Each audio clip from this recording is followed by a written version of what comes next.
German Chancellor Olaf Scholz, we catch up with you here in South Africa, your last stop on your first Africa trip. You started in Senegal, you went on to Niger. Your predecessor, Angela Merkel, put a focus on Africa. What does it feel like for you now to touch down here for the first time as German Chancellor? Africa is the continent next to Europe, and it is of essence that we work intensely to have very good relations with all the states in Africa. And also it is important that we develop our relations with all the democratic states on the globe.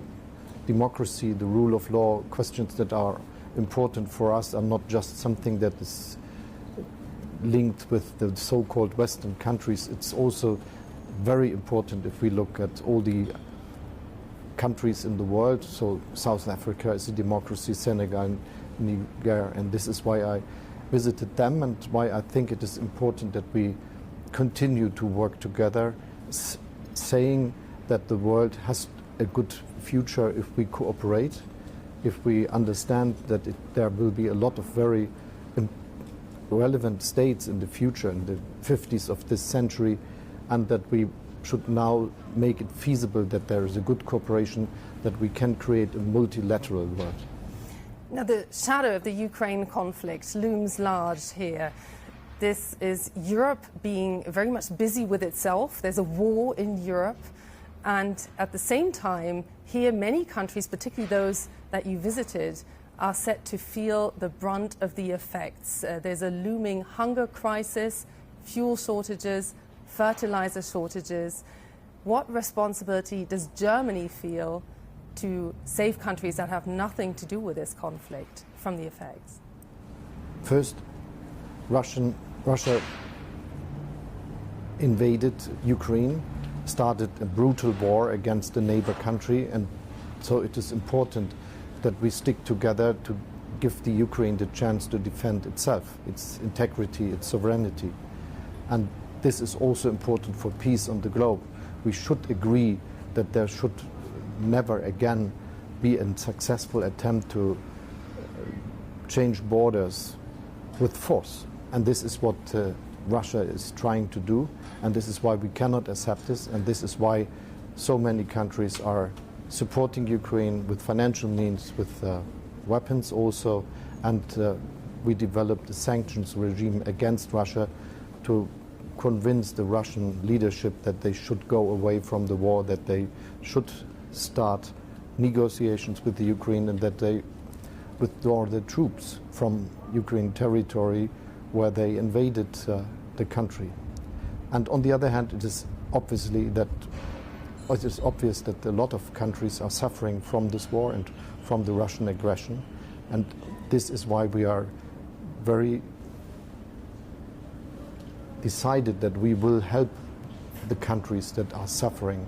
This is why we started to cooperate in fighting against all the consequences of having not enough food, of supporting the countries with their own economic difficulties they have.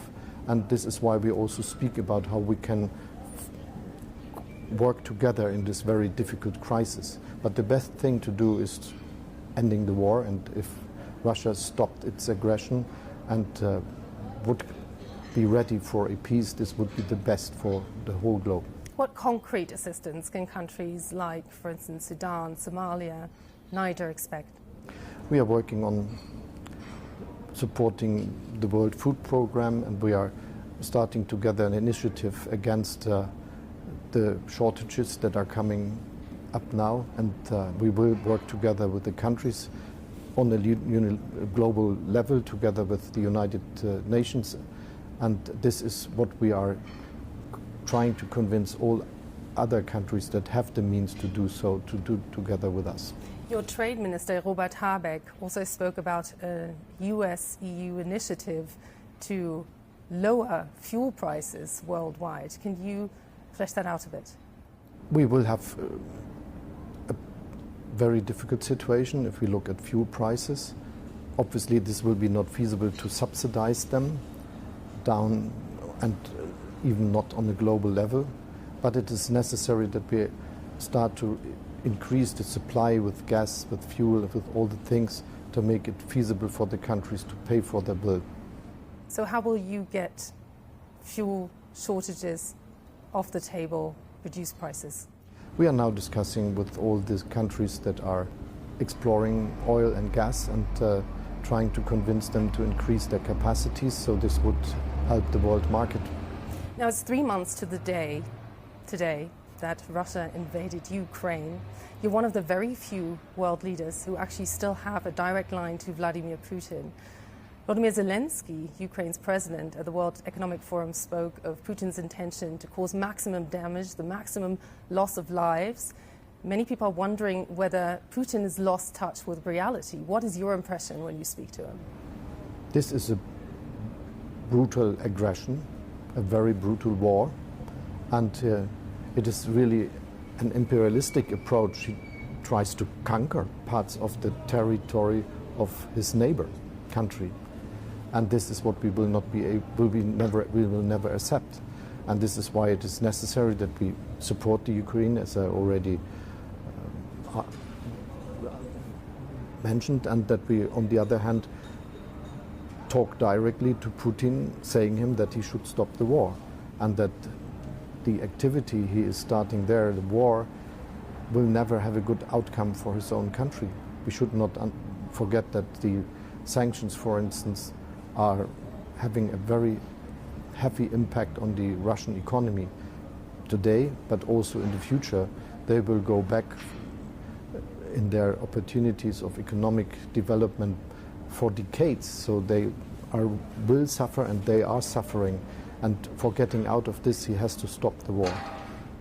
Now, the United Nations says for the first time there's some 100 million people fleeing conflict on the move around the globe. Germany is negotiating also with many countries to take illegal, so-called illegal migrants back. What will Germany do? What will you do as G7 presidency to open avenues for legal migration? We have to be aware that there are a lot of people that are in a very desperate situation, that are fleeing from the places they lived because of war, because of a lot of other reasons. And so we have a global responsibility to support the refugees where they are. And this is what we never should forget, that there is a responsibility, not just starting if, for instance, refugees are coming to the Western countries and trying to live there. We also have to do a lot at the places where they live. In most cases, they're just fled to the neighbor country, and this neighbor country needs assistance for being able to cope with the situation. On the other hand, it is obvious that there will be the need for legal ways of migration, for instance, to Europe, and that we have to find a way to cooperate with the countries where the people are looking for the chances to start a better life in European countries, in other countries of the world. And doing this is then also an answer to fight against illegal migration, because this also needs cooperation between the countries, making it feasible that people go back to the country of origin if they cannot stay in the country they wanted to go. I just want to talk about the Sahel region because it's a great source of instability that leads to migration as well. How concerned are you that you might be supporting the wrong side by extending one of the mandates in Mali after the coup? We are supporting the United Nations with their activity in Sahel, and especially in Mali with this so-called MINUSMA mandate. And this is something that is good for stabilization in the region. But we also state very clear that we will never accept a situation where there will be a fight with the support of Russian soldiers in Mali against the people. So it is necessary that they are going back to the path of a democratic perspective. You speak of a special responsibility that you feel for contributing to the future being a multipolar world. How does Germany's, Europe's colonial past shape the way you want to integrate particularly African countries? Germany, but all countries with a colonial past, have to be very honest in admitting that this past is part of their history and that they have responsibility for better relations with the countries, for instance, in Africa. And doing this is also the basis for a good relationship in the future. And my view is that the world will have a lot of very influential countries in the next decades that are not just Russia, China, United States and Europe, for instance.